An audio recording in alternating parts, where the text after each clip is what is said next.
ഇപ്പോൾ വിദേശകാര്യ വിദഗ്ധൻ ശ്രീ ടി പി ശ്രീനിവാസൻ കൂടി ടെലിഫോൺ ലൈനിൽ ചേരുകയാണ്. ശ്രീ ടി പി ശ്രീനിവാസൻ, ഇപ്പോൾ ഇറാന്റെ പരമോന്നത നേതാവ് ആയത്തുള്ള അലി ഖാംനെ കൊല്ലപ്പെട്ടിരിക്കുന്നു. അത് ഔദ്യോഗികമായി ഇറാൻ തന്നെ സ്ഥിരീകരിക്കുകയും ചെയ്യുന്നു. അപ്പോൾ ഈ ഒരു ആക്രമണം ഇനിയിപ്പോൾ അതിന്റെ ഒരു ഭാവി എന്താണ്? എത്രത്തോളം ഇറാന് ഇനി ഇക്കാര്യത്തിൽ മുന്നോട്ട് പോകാൻ കഴിയും? അമേരിക്കയെ സംബന്ധിച്ചിടത്തോളം ഈ ഒരു ആക്രമണം അതെങ്ങനെ ലാൻഡ് ചെയ്യിക്കുമെന്നാണ് കരുതുന്നത്?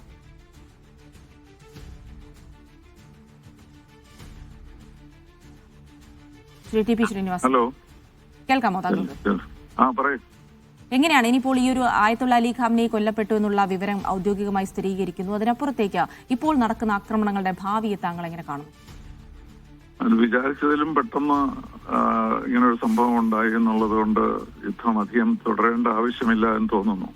കാരണം ഇറാനിനുള്ളിൽ തന്നെ ഖമനേയ്ക്കെതിരായിട്ടുള്ള അഭിപ്രായങ്ങളൊക്കെ ഉള്ളതുകൊണ്ട് ഒരുപക്ഷെ പെട്ടെന്നൊരു ഓൾട്ടർനേറ്റീവ് ഗവൺമെന്റിനെ എസ്റ്റാബ്ലിഷ് ചെയ്യാൻ അമേരിക്കയ്ക്ക് കഴിയുകയാണെങ്കിൽ ഈ യുദ്ധം ഗൾഫ് രാജ്യങ്ങളിലേക്കൊന്നും പോകാതെ അവസാനിക്കാനാണ് സാധ്യത.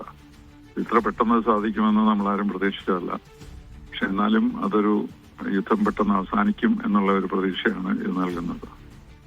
പക്ഷേ ശ്രീ ടി പി ശ്രീനിവാസൻ, ആകാശത്ത് വെച്ചൊരു യുദ്ധവും ജയിച്ചിട്ടില്ല എന്ന് നമുക്കറിയാം. ഇപ്പോൾ നടക്കുന്ന ആക്രമണങ്ങൾക്കപ്പുറത്ത് മറ്റൊരു ഭരണമാറ്റം സാധ്യമാകേണ്ടതുണ്ട്. ഇനിയും പല ലെയറുകളിലായിട്ടുള്ള പൗരോഹിത്യ അധികാര ഘടന കൂടിയുള്ള ഒരു സ്ഥലം കൂടിയാണ് ഇറാൻ. ആയത്തുള്ള അലി ഖാംനെ കൊല്ലപ്പെട്ടു എന്ന് കരുതിയത് കൊണ്ട് അവിടെ എല്ലാ കാര്യങ്ങളും അവസാനിക്കുന്നില്ല.